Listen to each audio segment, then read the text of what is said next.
Hai semuanya, balik lagi di kelompok 7 mata kuliah hukum internasional.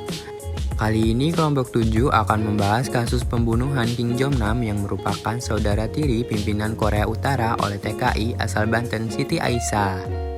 Kalian pada tahu kan bahwa setiap negara itu tentunya membutuhkan negara lain untuk menjalin kerjasama demi tercapainya tujuan dan cita-cita negara. Namun, banyak sekali kasus-kasus yang berhubungan dengan hukum internasional, baik disengaja maupun tidak disengaja dapat mengancam hubungan kerjasama antar negara itu sendiri. Contohnya seperti kasus pembunuhan Kim Jong-nam tadi. Nah, kalian pada tahu nggak sih bagaimana kelanjutan dari kasus tersebut? Kalau pada nggak tahu, langsung aja yuk kita simak kronologinya. Kala itu Kim Jong-nam sedang bersiap memasuki pesawat di Kuala Lumpur International Airport 2 pada Senin 13 Februari 2017 silam. Ia akan berangkat menuju ke Makau yang mana menjadi tempat pengasingannya selama beberapa tahun terakhir. Kabarnya nih ya guys, para penyerang dilaporkan menyemprotkan racun ke wajah Kim yang mana aksi itu berkedok sebagai program reality show untuk mengerjai seseorang alias prank untuk acara sebuah televisi.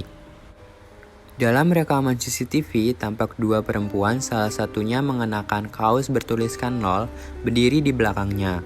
Nah, wanita berbaju LOL inilah yang awalnya diberitakan teridentifikasi sebagai Siti Aisyah. Lalu ada seorang wanita lainnya yang tiba-tiba berdiri di depan Kim Jong-nam, yang mana wanita tersebut diduga sebagai warga negara Vietnam yang bernama Doan Thi Huang. Lalu pada saat Kim Jong-nam lengah, perempuan yang awalnya berdiri di belakangnya dan mengenakan sarung tangan gelap menyemprotkan cairan dari belakang tubuhnya ke wajah Kim Jong-nam. Sekelebat kemudian, kedua wanita itu langsung menghilang di tengah kerumunan penumpang bandara. Karena merasakan pusing, Kim Jong-nam kemudian berusaha berjalan menuju kamar mandi bandara. Tetapi kemudian ia merasa sangat kesakitan dan mencoba kembali ke meja check-in. Ia bahkan sempat terhuyung-huyung sekitar 50 kaki lalu salah seorang staf maskapai Air Asia menemukannya dan mengantarkannya ke klinik setelah kondisinya semakin memburuk.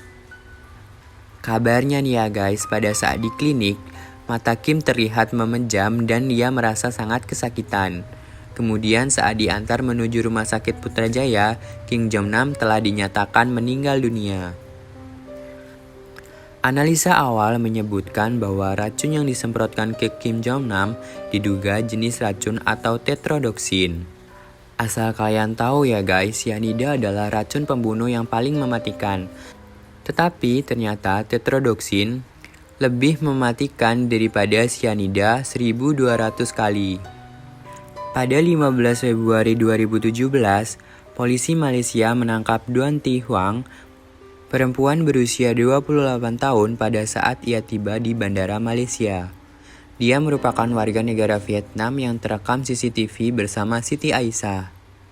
Kemudian pada Kamis 16 Februari 2017, sekitar pukul 2.00 polisi Malaysia menangkap Siti Aisyah di lantai 3 hotel di Ampang.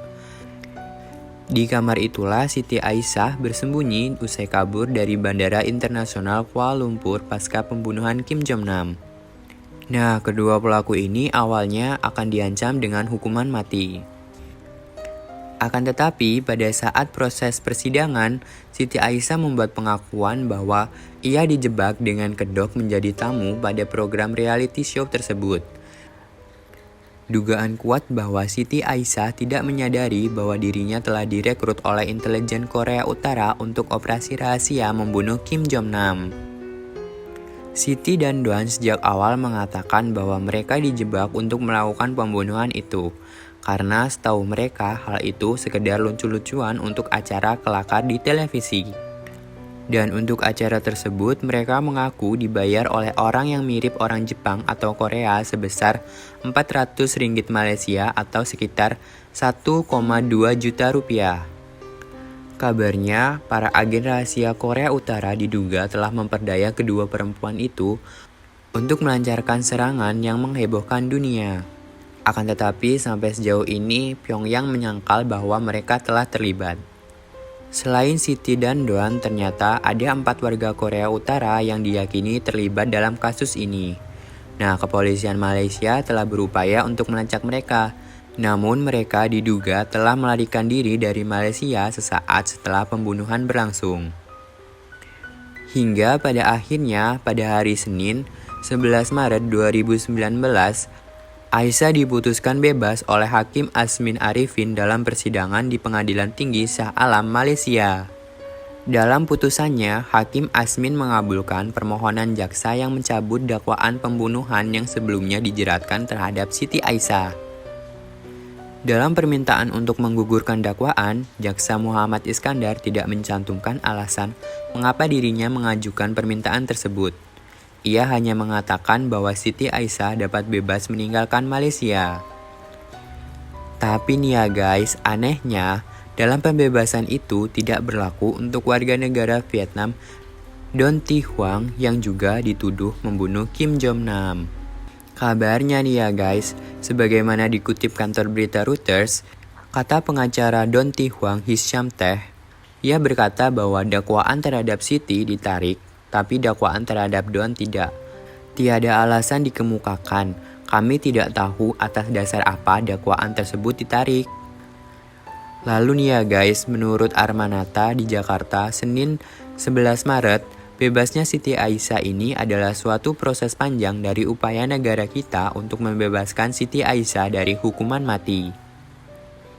Sebab sejak Siti Aisyah ditangkap, Bapak Presiden meminta dilakukannya koordinasi erat antara Menteri Luar Negeri, Menteri Hukum dan HAM, Kapolri, Jaksa Agung, serta Kepala BIN, sambungnya.